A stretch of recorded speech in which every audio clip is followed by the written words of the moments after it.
ഒരുപാട് വിദ്യാർത്ഥികൾ കൂടെ ആവർത്തിച്ച് ചോദിക്കുന്നതും ഒരു ചോദ്യം തന്നെയാണ്. 6ാം സെമസ്റ്റർ ബിരുദ പരീക്ഷ എന്നായിരിക്കും ആരംഭിക്കുക എന്ന് സംബന്ധിച്ച്. ഇനിയും പഠിച്ചു തുടങ്ങിയില്ല എന്ന് പല വിദ്യാർത്ഥികളും പറയുന്നുണ്ട്. ഇനി കുറച്ച് ദിവസം മാത്രം ആണ് പരീക്ഷയ്ക്ക് മുന്നിലുള്ളതെന്നാണ് യഥാർത്ഥത്തിൽ നമുക്കൊരു 90% നമുക്ക് വാസ്തവത്തിൽ പറയാൻ സാധിക്കുക. എന്താണ് കാര്യമെന്നും എങ്ങനെയാണ് ഇനി കുറച്ച് ദിവസം മാത്രമേ സാധ്യത ഉള്ളെന്നും ഇത്രയും ഉറപ്പിച്ച് പറയാൻ സാധിക്കുന്നതെന്ന് പല വിദ്യാർത്ഥികളും ഇപ്പോൾ ഉദ്ദേശിക്കുന്നുണ്ടാകും.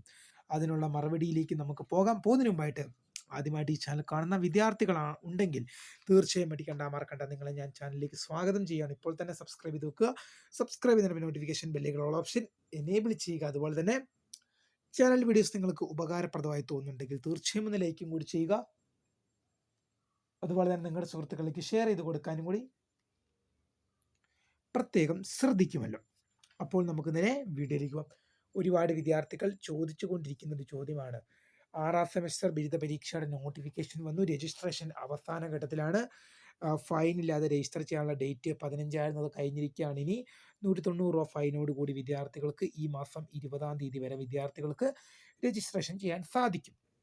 അപ്പോൾ ഇനിയും പല വിദ്യാർത്ഥികൾ കൂടെ ചോദിക്കുന്ന ഒരു ചോദ്യം തന്നെയാണ്. എന്ത് തന്നെയാണ്?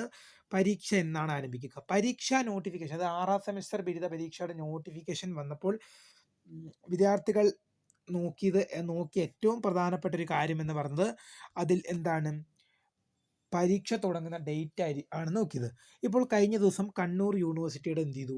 6ാം സെമസ്റ്റർ ബിരുദ പരീക്ഷ, അതായത് നിങ്ങളെപ്പോലെ തന്നെ 3-ാം വർഷ വിദ്യാർത്ഥികൾ 6ാം സെമസ്റ്റർ പരീക്ഷ എഴുതുന്ന വിദ്യാർത്ഥികൾ, യൂണിവേഴ്സിറ്റി മാത്രമാണ് വ്യത്യാസമുള്ളത്.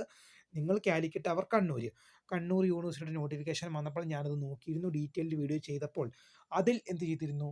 പരീക്ഷ തുടങ്ങുന്ന ഡേറ്റ് മാർച്ച് മാസം 17-ാം തീയതിയാണെന്ന്, ടെൻറ്ററ്റീവ് ഡേറ്റ് ആയിട്ട് മാർച്ച് മാസം 17-ാം തീയതിയാണെന്ന് യൂണിവേഴ്സിറ്റി പരാമർശിച്ചിരുന്നു. ടെൻറ്ററ്റീവ് ഡേറ്റ് ആയിട്ട് മാർച്ച് മാസം 17-ാം തീയതി എക്സാം തുടങ്ങുമെന്ന് യൂണിവേഴ്സിറ്റി അറിയിച്ചിരുന്നു. എന്നാൽ കാലിക്കറ്റ് യൂണിവേഴ്സിറ്റിയുടെ നോട്ടിഫിക്കേഷൻ നമ്മൾ നോക്കിയപ്പോൾ ഒരു കാര്യം നമുക്ക് അവിടെ കാണാൻ സാധിച്ചത്, പരീക്ഷാ ഡേറ്റിന് പകരം വിൽ ബി അനൗൺസ്മെൻറ്റഡ് ലേറ്റർ, അതായത് പരീക്ഷ തുടങ്ങുന്ന തീയതി പിന്നീട് അറിയിക്കുമെന്ന് മാത്രമാണ് സർവകലാശാല അറിയിച്ചത്. ആ ഒരു വാചകം അവിടെ ഉള്ളത് കൊണ്ട് തന്നെ പല വിദ്യാർത്ഥികൾക്കും ഇനിയും ഒരു സംശയമുള്ളൊരു ചോദ്യമാണ്, 6ാം സെമസ്റ്ററിൻ്റെ പരീക്ഷ എന്നായിരിക്കും ആരംഭിക്കുക എന്ന്. അപ്പോൾ നിങ്ങളോട് ഞാൻ ഇപ്പോഴും പറയുന്നു, നിങ്ങൾ 6ാം സെമസ്റ്റർ വിദ്യാർത്ഥികളാണ്, നിങ്ങൾ കോളേജിലെ സീനിയർ വിദ്യാർത്ഥികളാണ്. അതായത് നിങ്ങൾ കോളേജിലെ സീനിയറും സൂപ്പർ സീനിയേഴ്സുമായ വിദ്യാർത്ഥികളാണ്. അതുകൊണ്ട് തന്നെ നിങ്ങളുടെ പരീക്ഷ ഉടൻ തന്നെ നടത്തും. മിക്ക മാസവും, അതായത് കണ്ണൂർ യൂണിവേഴ്സിറ്റി മാർച്ച് 17-ന് തുടങ്ങുമെന്ന് അറിയിച്ചിട്ടുണ്ട്. കണ്ണൂർ യൂണിവേഴ്സിറ്റി മാർച്ച് 17 തുടങ്ങുമെന്ന് അറിയിച്ചിട്ടുണ്ട്. അത് കണ്ണൂർ യൂണിവേഴ്സിറ്റി മാർച്ച് 17-ന് സ്റ്റാർട്ട് ചെയ്യും.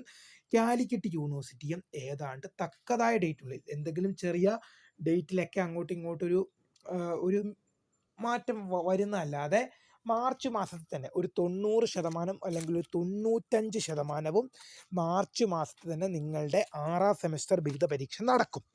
ഇത് 90-95% പ്രെഡിക്റ്റ് ആയിട്ട് തന്നെ പറയണം. 90-95% ഞാൻ ഇപ്പോഴും പ്രെഡിക്റ്റ് ആയിട്ട് പറയാണ്, 6ാം സെമസ്റ്റർ പരീക്ഷ മാർച്ച് മാസം നടത്തുമെന്ന്. അതിന് ഞാൻ നിങ്ങളുടെ മുമ്പിൽ ഒരു ശക്തമായ ഒരു കാരണം ഞാൻ പറയുകയാണ്. മാർച്ചിൽ തുടങ്ങുമെന്ന് ഞാൻ പറഞ്ഞല്ലോ, എത്ര ഒരു 90-95% പ്രെഡിക്റ്റബിൾ ചെയ്ത് പറഞ്ഞല്ലോ. അപ്പം നിങ്ങൾ വിചാരിക്കും ഞാനാണോ യൂണിവേഴ്സിറ്റി, ഞാനല്ലല്ലോ തീരുമാനിക്കുന്നത്, അവരല്ലേ നടത്തേണ്ടതെന്ന്, അവരല്ലേ അത് പറയേണ്ടത്, അത് നിങ്ങൾക്കത് പറയാനുള്ള എന്ത് അധികാരമുള്ളതെന്ന് എന്നോട് ചോദിച്ചിട്ടുണ്ട്. ഇപ്പോൾ എന്നെക്കുറിച്ച് ഉദ്ദേശിക്കുന്നത് നിങ്ങളൊരു യൂട്യൂബ് ചാനലുകാരൻ മാത്രമല്ല, നിങ്ങൾക്കത് പറയാനുള്ള എന്താണ് അധികാരമാണുള്ളത്? നിങ്ങളൊരു യൂട്യൂബ് ചാനലറല്ലേ, നിങ്ങൾക്ക് കിട്ടുന്ന അപ്ഡേറ്റ് ഷെയർ ചെയ്യാനുള്ളത് നിങ്ങൾക്ക് ഇതുമായി ബന്ധപ്പെട്ട് എന്താണ് അറിയുന്നത്. അപ്പോൾ ഇതുമായിട്ട് ബന്ധപ്പെട്ട് നമ്മൾ പ്രെഡിക്റ്റബിൾ ചെയ്ത് പറയുമ്പോൾ നിങ്ങൾ എന്ത് ചെയ്യേണ്ടവരാണ്? ഇനി കണ്ടിന്യൂഷൻ ഇല്ല, നിങ്ങളുടെ 3 വർഷം എന്ത് ചെയ്തു? കംപ്ലീറ്റ് ആകാൻ പോവാണ്. ഈ 6ാം സെമസ്റ്റർ പരീക്ഷ കഴിയുന്നതിലൂടെ നിങ്ങളുടെ എന്ത് ചെയ്തു? ഡിഗ്രിയുടെ കാലയളവ് എന്ത് ചെയ്തു? കഴിഞ്ഞു. ഇനി നിങ്ങൾക്ക് സപ്ലിമെൻ്ററി ഇമ്പ്രൂവ്മെൻറ്റ് പരീക്ഷ എഴുതാൻ വേണ്ടി, പരീക്ഷയ്ക്ക് മാത്രമാണ് എന്ത് ചെയ്യാൻ സാധിക്കുക? കോളേജിൽ വരാൻ സാധിക്കുക. പിന്നെ ഡിഗ്രി കഴിഞ്ഞിറങ്ങുന്ന വിദ്യാർത്ഥികൾക്ക് എന്ത് ചെയ്യണം? ഇത്തവണ സർട്ടിഫിക്കറ്റ് വിതരണം ലഭ്യമാക്കേണ്ട ഒരു പ്രൊസീജിയറും കൂടി യൂണിവേഴ്സിറ്റിക്ക് ഉണ്ട്. അതുമാത്രമല്ല, ഇപ്പോൾ ഒരുപാട് വിദ്യാർത്ഥികൾ ഡിഗ്രി കഴിഞ്ഞ് PG ഉൾപ്പെടെയുള്ള കോഴ്സിന് പോകാൻ ആഗ്രഹിക്കുന്ന ഒരുപാട് വിദ്യാർത്ഥികൾ നമ്മുടെ കൂട്ടത്തിൽ, അതായത് ഈ വീഡിയോ കാണുന്ന വിദ്യാർത്ഥികളും PG BEd പോലുള്ള അഡ്മിഷൻസിന് വേണ്ടി പോകാനിരിക്കുന്ന വിദ്യാർത്ഥികളും ഉണ്ടാകും. അപ്പോൾ എന്ത് ചെയ്യും? ഈ ജൂൺ മാസമാണ് അഡ്മിഷൻ്റെ ടൈം. +1 ആയാലും ഡിഗ്രി ആയാലും PG ആയാലും BEd ആയാലും PhD ആയാലും എന്ത് നോക്കിയാലും നമുക്ക് മിക്ക അഡ്മിഷനും വിളിക്കുന്നത് ഇപ്പം തന്നെയാണ്, ജൂൺ മാസത്തിലാണ്. അപ്പോൾ ഈ ജൂൺ മാസം ആകുമ്പോഴത്തേക്കും എന്ത് ചെയ്യണ്ടേ? ഈ 6ാം സെമസ്റ്ററിൻ്റെ റിസൾട്ടും കൂടി വന്നാലല്ലേ നിങ്ങൾക്ക് ഡിഗ്രി കംപ്ലീഷൻ നിങ്ങൾക്ക് ആവുകയുള്ളൂ. അതായത് ഈ 6ാം സെമസ്റ്റർ എക്സാമിൻ്റെ റിസൾട്ടും കൂടി വരുന്നതോടുകൂടി ആണ് നിങ്ങളുടെ ഡിഗ്രി പഠനം കംപ്ലീറ്റ് ആവുകയുള്ളൂ. പിന്നെ അതുമാത്രമല്ല, ഒരു ജൂൺ മാസം ആകുമ്പോൾ എന്ത് സംഭവിക്കും? ഞാൻ ഈ പറഞ്ഞ പോലെ ഡിഗ്രി PG BEd എന്ത് ചെയ്യും? അഡ്മിഷൻ ആരംഭിക്കും. അപ്പോൾ നിങ്ങൾക്ക് ഈ അഡ്മിഷനായിട്ട് അപ്ലൈ ചെയ്യുമ്പം നിങ്ങളുടെ ഡിഗ്രിയുടെ മാർക്ക് നിങ്ങൾ എൻ്റർ ചെയ്ത് കൊടുക്കണ്ടേ? അപ്പം അങ്ങനെ എൻ്റർ ചെയ്ത് കൊടുക്കണേ എന്ത് സംഭവിക്കണം? റിസൾട്ട് വന്നിട്ടുണ്ടാവണം. അപ്പം ജൂൺ മാസത്തിൽ അഡ്മിഷൻ തുടങ്ങുന്നുണ്ടെങ്കിൽ ഒരു മെയ് മാസത്തിൽ തന്നെ എന്ത് ചെയ്യണം? അതിൻ്റെ റിസൾട്ട് പുറത്തു വരണം. എന്നാൽ മാത്രമാണ് തുടങ്ങാൻ സാധിക്കുക. അപ്പോൾ ഈ മെയ് മാസത്തിൽ റിസൾട്ട് പ്രസിദ്ധീകരിക്കണമെങ്കിൽ യൂണിവേഴ്സിറ്റി എന്ത് ചെയ്യണം? ഒരു മാർച്ച് മാസത്തിൽ തന്നെ എന്ത് ചെയ്യണം? ഇതിൻ്റെ എക്സാം നടത്തണം.